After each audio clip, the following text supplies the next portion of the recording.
వారం రోజుల్లో మీరందరూ కూడా ఇంత ఉత్సాహంగా ఇక్కడికి రావడం మీ అందరికి కూడా పేరు పేరున కృతజ్ఞతలు. ఉద్యమకారులు, బీఆర్ఎస్ పార్టీ నాయకులు, సహకరించిన ప్రతి ఒక్క మాజీ బోర్డు మెంబర్లు, గజ్జల్ నగేష్ గారు వారి అభిమానులు,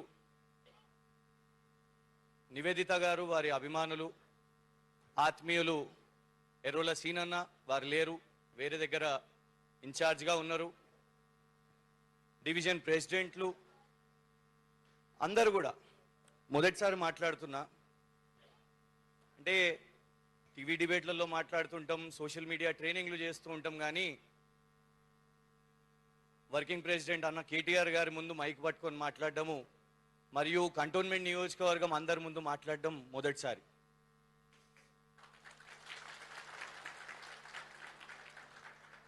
అందరు వక్తలు మాట్లాడినరు, స్థానిక నాయకులు అందరు మాట్లాడినరు, స్థానిక అంశాలు మాట్లాడినరు.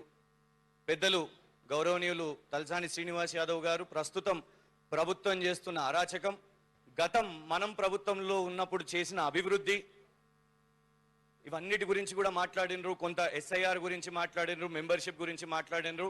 తర్వాత పెద్దలు వర్కింగ్ ప్రెసిడెంట్ కేటీఆర్ గారు కూడా చాలా మైన్యూట్గా డీటెయిల్డ్గా మీకు పవర్ పాయింట్ ప్రెజెంటేషన్ ఎస్ఐఆర్ మరియు మెంబర్షిప్ గురించి వారు విస్తృతంగా చెప్తారు. సో వాస్తవానికి నాకు మాట్లాడడానికి ఇంకేం లేదు, కానీ సభ్యత్వ నమోదు దీని విలువ ఏంటిది? నేను వాస్తవానికి ఇంకా రాజకీయాలు చేస్తానో లేదో తెలీదు, రాజకీయాల్లో అవకాశం వస్తుందో లేదో తెలీదు అనే సమయంలో కేటీఆర్ గారు నాకు కండువా కప్పారు. కండువా కప్పినప్పుడు పదవి గురించి మాట్లాడలేదు, దేని గురించి కూడా మాట్లాడలేదు, బాధ్యత దేని గురించి మాట్లాడలేదు. మనం కలిసి ప్రయాణం చేద్దాము అని చెప్పారు. అదొకటే భరోసా.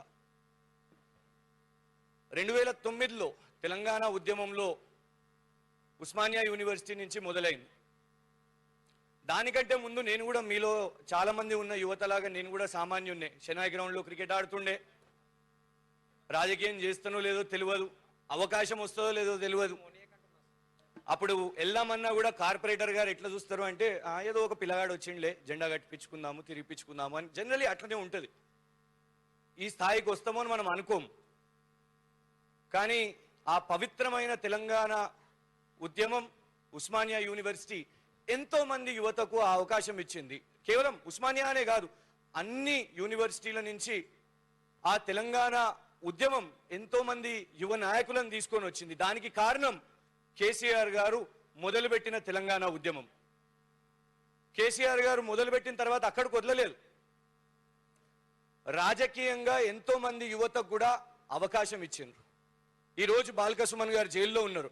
వారిని మొదట పార్లమెంట్కి పంపించారు, ఆ తర్వాత మళ్ళా అసెంబ్లీకి పంపించారు. గాదర్ కిషోర్ గారు, లేటెస్ట్గా గెల్లు శ్రీనివాస్ యాదవ్ గారికి కూడా అవకాశం హుజరాబాద్ బై ఎలక్షన్లో. అట్లా ఎక్కడికక్కడ ఉద్యమకారులకు అవకాశాలు వచ్చినాయి. ఆ ఉద్యమం నుంచే రాజకీయంగా ఎట్లుండాలి, అరే ధర్నాలు చేసినాం, ర్యాలీలు చేసినాం, దెబ్బలు తిన్నాం, పోలీసుల అవమానాలు చూసినాం, అప్పటి కాంగ్రెస్ ప్రభుత్వం అవమానాలు చూసినాం, మనము రాజకీయం చేయొద్దా అని ఒక ఆలోచన. అక్కడి నుంచి ఎన్నో ప్రయత్నాలు. అంటే 2009 నుంచి మొదలు పెడితే ఇవాళ 2026, 17 సంవత్సరాలు ఈ యొక్క ప్రయాణం. 17 సంవత్సరాల తర్వాత ఇవాళ ఈ మైక్ అఫీషియల్గా మొదటిసారి పట్టుకున్నాను. నేను ఒక్కటి, ఎవరికి ఎలాంటి అనుమానాలు వద్దు, ఎలాంటి అపోహలు వద్దు. నేను కేవలం 2 నెలలకు సభ్యత్వ నమోదు బాధ్యత వహించడానికే వచ్చినాను. 2 నెలల సభ్యత్వ నమోదు బాధ్యతనే. ఎందుకంటే కేటీఆర్ గారికి ఎప్పుడు ఇచ్చినా నాకు బాధ్యతనే ఇచ్చారు. నేను ఏనాడు అసలు అనుకోలేదు. ఆ సోషల్ మీడియాలో 1000 మంది ఫాలోవర్లు ఉండే గంతే. అసలు 9 లైక్లు వస్తుండే, 10వ వస్తుందా ఇంకోటి పెరుగుతుందా అనే రోజుల్లోకి వెళ్ళి సడన్ గా సోషల్ మీడియా ఎందుకు ఇచ్చి రబ్బా కేటీఆర్ గారు అని అనుకున్నా. కానీ అక్కడి నుంచి మొదలు పెడితే ఇవాళ ఒట్టి ట్విట్టర్లో 170,000 మంది, అది బీఆర్ఎస్ కుటుంబం. ఇన్స్టాగ్రామ్లో ఒక 50,000 మంది, ఫేస్బుక్లో ఒక 80,000 మంది, అది బీఆర్ఎస్ కుటుంబం. సో ఒక వ్యక్తి ఆశయాల కంటే ఎక్కువ ఒక వ్యవస్థ యొక్క బాధ్యత, అది సభ్యత్వం యొక్క విలువ. ఇవాళ మీ అందరినీ కూడా కోరుకునేది ఏంటంటే, యువత మన దగ్గరికి రావాలనుకుంటున్నారు, గోడలు కట్టకండి, గోడలు కట్టకండి దయచేసి. రాజకీయాల్లో చాలా మంది రావాలనుకుంటున్నారు. కేసీఆర్ గారు లాంటి నాయకత్వం, కేటీఆర్ గారు లాంటి నాయకత్వం, ఇందులో మేము పనిచేయాలి, మేము గులాబీ జెండా ఎత్తాలి, తెలంగాణని అభివృద్ధి దిశకు మళ్ళీ తీసుకుపోవాలి అని అన్నప్పుడు కొత్త రక్తం రావాలి, దాన్ని మనం రానివ్వాలి. నువ్వు అక్కడికి పోవాలంటే పర్మిషన్, నువ్వు ఇక్కడికి పోవాలంటే పర్మిషన్, నువ్వు నాకు చెప్పి పోవాలి అని అంటే అది రాజకీయం కాదు, బానిసత్వం అవుతుంది. మనము తెలంగాణ కోసం కొట్లాడిందే ఆ బానిసత్వం కాదు, స్వేచ్ఛ కోసం, ఆత్మ గౌరవం కోసం. అందరి దగ్గరికి వెళ్ళండి, ఎవరి దగ్గరికి మీకు నచ్చిన వాళ్ళు ఎవరి దగ్గరికన్నా వెళ్ళండి, కానీ గులాబీ జెండా మోసే ఏ నాయకునితోనైనా మీరు పోయి కలిసి కదం వేయండి. ఎవరు మనం శాశ్వతం కాదు, అల్టిమేట్ గా పార్టీ శాశ్వతం, వ్యక్తులు శాశ్వతం కాదు. మనం చాలా మంది అవమానించారు మనను. ఒక ఉప ఎన్నిక చూసినాం మనం, లాస్ట్ ఉప ఎన్నిక, అందులో ఏం చేసిర్రు? సరే గెలుపు ఓటములు ఉంటాయి ఎన్నికల్లో, కానీ ఎంత పైశాచికంగా చేసిరంటే మన కారు గుర్తును బుల్డోజర్ తోని తొక్కి దాన్ని ఇటు తిప్పి అటు తిప్పి చేసిరు కదా. దానికి మనము ప్రతీకారం చేయాలంటే మనము పోరాడాలి. గెలవగానే మొదటి రోజే కేసీఆర్ గారు నిర్మాణం చేసిన ముఖ్యమంత్రి కార్యాలయం మన రాష్ట్రం యొక్క ప్రతీక. అటు సచివాలయం కానివ్వండి, ఇటు ముఖ్యమంత్రి కార్యాలయం కానివ్వండి, దాని యొక్క శిలాపానకానికి బురదను పెట్టిన కాంగ్రెస్ వాళ్ళు. ఇది మర్చిపోకండి. ఎందుకంటే మనం ఏనాడు సోనియా గాంధీ గారినో, రాహుల్ గాంధీ గారినో, లేకుంటే పెద్దలు నరేంద్ర మోదీ గారినో మనం ఏనాడు ఎన్నో ఎన్నికలు గెలిచినాం. కార్పొరేషన్ ఎన్నికల్లో నాకు తెలిసి కాంగ్రెస్కి ఒక్కటి వచ్చింది, మనం క్లీన్ స్వీప్ కొట్టిన రోజులు ఉన్నాయి, కానీ మనం వాళ్ళని అవమానించలే. ప్రతి ఒక్క బై ఎలక్షన్ లో కాంగ్రెస్ కి డిపాజిట్లు కూడా పోయిన రోజులు ఉన్నాయి, కానీ మనము మీరు అయిపోయినరు, ఖతము, సున్నా, మీరు రాజకీయంలో లేరు అని ఏనాడు ఏ పార్టీ ఖతం కాదు. ఎందుకంటే ఆ పార్టీని నిలబెట్టేదే నాయకులు, కార్యకర్తలు, గులాబీ సైన్యం. సోషల్ మీడియా తర్వాత, ఎందుకంటే జనరల్ ఏంటంటే ఎక్కడ పోయినా సోషల్ మీడియా ట్రైనింగ్ క్యాంపులు ఇవి అవి చేస్తూ ఉంటాం. ఆ తర్వాత ప్రభుత్వంలో బాధ్యత ఇచ్చారు. ఇదేందబ్బా మైనింగ్ కార్పొరేషన్ ఇచ్చారు, పెద్ద పెద్ద ఇసుక అంట ఇదంట అని అర్థం కాలేదు ఎందుకు సడన్ ఈ బాధ్యత ఇచ్చారు, కానీ అది కూడా ఒక బాధ్యత. దాని తర్వాత ప్రతిపక్షంలోకి వచ్చినాం. ప్రతిపక్షంలోకి వచ్చిన తర్వాత ఇక వెతుకుతున్నాం పని, రోజు నిరంతరం ఇది ఒక స్ట్రగులే. పొద్దున్న లేసి ఏం చేయాలి, పార్టీ కోసం ఏం చేయాలి. మీరు అందరు చాలా కొందరు అంటుకుంటారు, కొందరు నాకు చెప్తారు కూడా, సలహాలు ఇస్తారు. నువ్వు ట్విట్టర్లో ఉన్నవే అంతే, ఎక్కడ లేవు గ్రౌండ్లో అంటే మరి ఎక్కడ ఇంకెక్కడ చేయాలి, ఏదో ఒకటి చేయాలి పార్టీ కోసం. మన ప్రభుత్వం ఏం చేసింది అనేది చెప్పాలి, వాళ్ళేం తప్పులు చేస్తున్నారు అనేది చెప్పాలి. ఎక్కడ చెప్పాలి? ఆలోచనలు ఇక్కడ పెట్టుకుంటే సఫకేట్ అవుతాం. అది సఫకేట్ కాకుండా బయట ప్లాట్ఫామ్స్ వస్తేనే మనం అందరం అప్పుడప్పుడు కలుసుకుంటేనే. ఇవాళ కేటీఆర్ గారు వచ్చారు కదా అని మనం కలుసుకోవడం కాదు, అప్పుడప్పుడు అందరం కలుసుకుందాం. ఎవరైనా నగేష్ అన్న వాళ్ళ ఇంటికి పిలిస్తే వెళ్దాం, నివేదిత గారు వాళ్ళ ఇంటికి పిలిస్తే వెళ్దాం, ఎర్రోల సీనన్న పిలిస్తే వెళ్దాం, బోర్డు మెంబర్లు పిలిచినా వెళ్దాం, కానీ మాట్లాడుకుందాం. ఎందుకంటే పార్టీ ఈ 2.5 సంవత్సరాలు మనం అందరం కూడా అలైబలై చేసుకుంటూ ఉంటే రేపు వచ్చే ఎన్నికలు, ఎందుకంటే ఇవాళ చూడండి అక్కడ ఇవాళ మనకున్న ఎమ్మెల్యే 2,000 రూపాయల ఎమ్మెల్యే, మీకు అందరికి తెలుసు. 2000 ఎమ్మెల్యే అంటారు కదా ఆయనని. ఇవాళ ఆ 2000 ఖర్చు పెట్టిండు కాబట్టి దాని వసూలు పనిలో ఉన్నాడు. అది కూడా ఏది మనం కట్టిన డబుల్ బెడ్రూమ్లు, 1 కాదు 2 కాదు 3 కాదు 4 డబుల్ బెడ్రూమ్ ప్రాజెక్టులు కట్టించారు మనకు కేసీఆర్ గారు. వాళ్ళేమో 6,000 ఇందిరమ్మ ఇల్లు అన్నారు, ఏమీ లేదు. కానీ మనం 4 డబుల్ బెడ్రూమ్లు కట్టించామంటే మనం చేసిన పని చాలా గొప్పగా ఉంది. ఇక్కడ మల్టీపర్పస్ ఫంక్షన్ హాల్ ఇలా సుమారు 1000 మంది 1500 మంది అక్కడ దావత్ చేసుకోగలుగుతారు. మల్టీపర్పస్ ఫంక్షన్ హాల్ ఒక్క ప్రభుత్వంలో అసలు ఎన్ని పనులు. అంతేకాకుండా టిమ్స్ అల్వాల్ గాంధీ ఆసుపత్రి దాకా మీకు పోవడానికి ఇబ్బంది అవుతుంది, 20 నిమిషాలు ట్రాఫిక్ జామ్, ఇదంతా ఎందుకు, మీకు పక్కనే మీ కంటోన్మెంట్ నియోజకవర్గం వాళ్ళకు టిమ్స్ అలవాలు ఇప్పిస్తా అని కేసీఆర్ గారు మనకు చెప్పించారు. అంటే అసలు చెప్పుకోవడానికి ఎన్ని పనులు ఉన్నాయి మనకు. మనం అది చెప్పుకొని రేపు వేరే వాళ్ళని, కాంగ్రెస్ కానివ్వండి, బీజేపీ వాళ్ళని కానివ్వండి, మనం మన ప్రభుత్వం చేసిన గొప్ప పనులను మనం చెప్పుకోవాలి.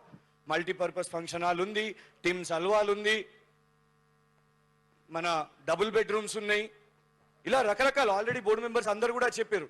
నేను ఒకటే మిమ్మల్ని అందరినీ కోరేది ఏంటంటే, రేపు మెంబర్షిప్ని ఇవాళ సమావేశం చేసినాం కదా, ఇది ఒక 1 డే ఈవెంట్ ఎప్పుడు చేయొద్దు, ఈవెంట్ కాదు, ఒక ప్రాపర్ ప్రోగ్రామ్ ఉండాలి, ఒక కన్స్ట్రక్టివ్ ప్రోగ్రామ్ ఉండాలి, ఒక ప్రణాళిక ఉండాలి. రేపు ఆ ప్రణాళికను మనం ముందుకు తీసుకొని పోతే ఎంతో మంది కొత్త వాళ్ళని తీసుకొని రాగలుగుతాం, యువతను తీసుకొని రాగలుగుతాం. వాళ్లకు చేయబట్టుకొని ఒక భరోసా, అరే వీళ్ళు ఉన్నారు కదా.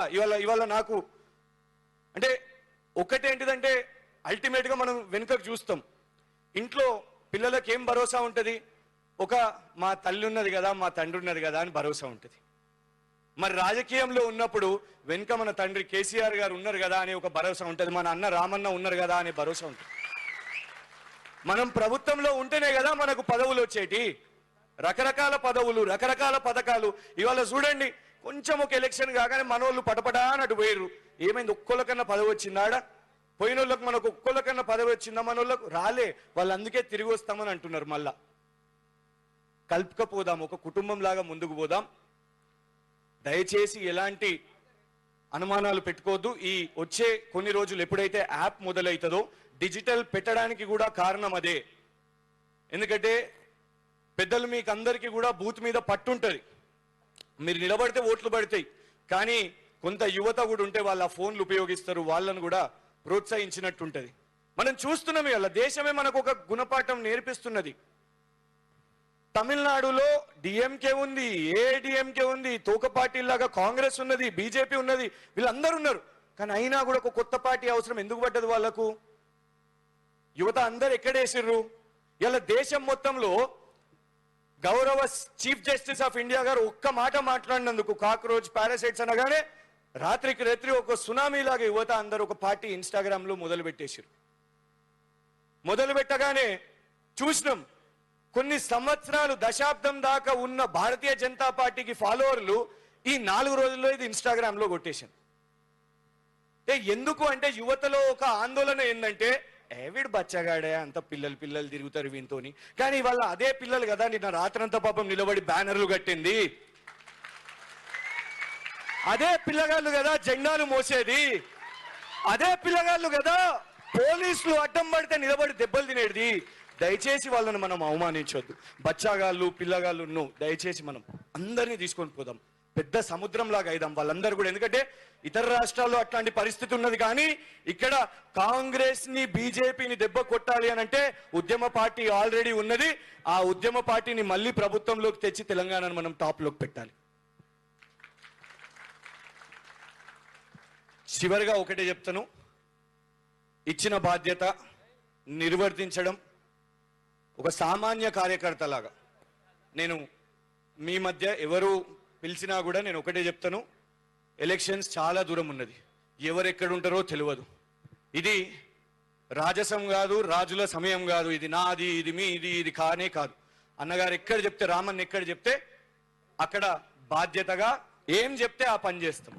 సో మీరు దానికోసం నా మీద ఏమన్నా అనుమానాలు ఉండి అది మీరు మెంబర్షిప్ మీద చూపెట్టకండి. నేను ఒక కార్యకర్తలాగా వచ్చి మీరు చేసే ప్రతి పని, ఏ సలహా ఉన్నా, ఏ ఆలోచన, కొత్త ఆలోచన తీసుకొద్దామన్నా కూడా నేను సేవకునిగా మీ దగ్గరకు వస్తాను. కలిసి పనిచేద్దాం, ఈ సభ్యత్వాన్ని బంపర్ సక్సెస్ చేద్దాం. ఇక లాస్ట్గా చివరిగా ఒకటే, ఏమన్నా తప్పులు జరిగితే, ఫోటో పడలేదనో, చిన్న పడ్డదనో లేదనో మన్నించండి, క్షమ